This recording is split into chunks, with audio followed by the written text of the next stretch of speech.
Hi everyone, I am Dr. Abhinaya. I am a pediatrician.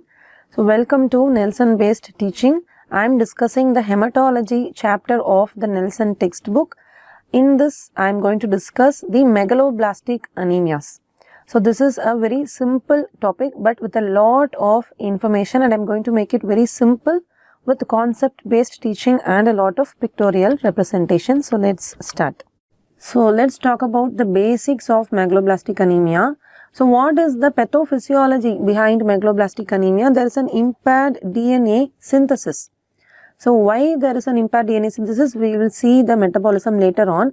What happened in an iron deficiency anemia? There is a low level of serum iron, so by which the hemoglobin synthesis is affected. Here in megaloblastic anemia, there is no connection with the hemoglobin at all, but the DNA of the cells are affected. Cells, by which I mean not only the RBCs, all the cell lines, RBCs, the granulocytes and platelets, all the three cell lines are going to get affected.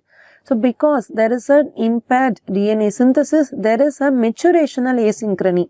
Where is the maturation we are talking about? Between the cytoplasm and the nucleus. So both maturation are going to be asynchronous in a megaloblastic anemia. All the cell lines are affected. You need to know this point.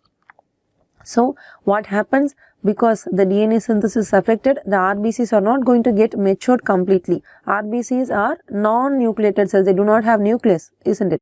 So the RBCs here in megaloblastic anemia are going to come out as nucleated RBCs. The neutrophils have so many lobes, not just 2 to 3, but they have 5 lobes, more than 5 lobes. Hypersegmented neutrophil, they can also present as neutrophil bands. These are the basics of megaloblastic anemia.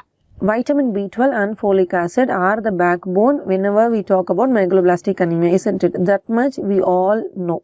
So what happens? Why this vitamin B12 and folic acid are needed? What are the biochemical mechanisms? Number 1.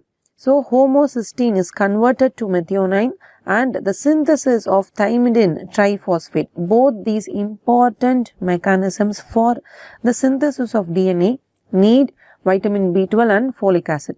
Whenever there is a deficiency, megaloblastic anemia results. There is impaired DNA synthesis, delayed cell division. Note this point, hemoglobin synthesis normal. There is a defective nuclear maturation. All the cells come out as big cells. So in iron deficiency anemia, there was no hemoglobin. The cells shrunk. So we had microcytic RBCs.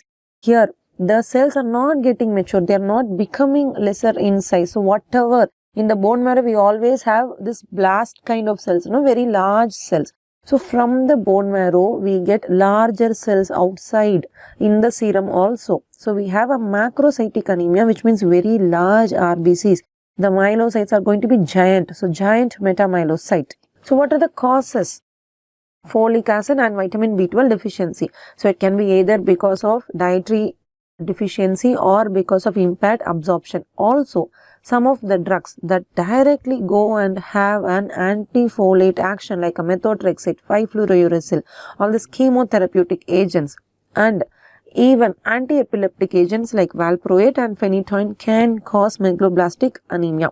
Inborn errors of metabolism, a very important entity, hereditary orotic aciduria can have a megaloblastic anemia, and genetic anemias or anemias of inadequate production from the bone marrow. So we are going to deal with in a separate chapter. So these bone marrow failure syndromes, diamond black fan, pure red cell aplasia, congenital dyserythropoietic anemia, all these bone marrow failure syndromes are going to present as a macrocytic picture.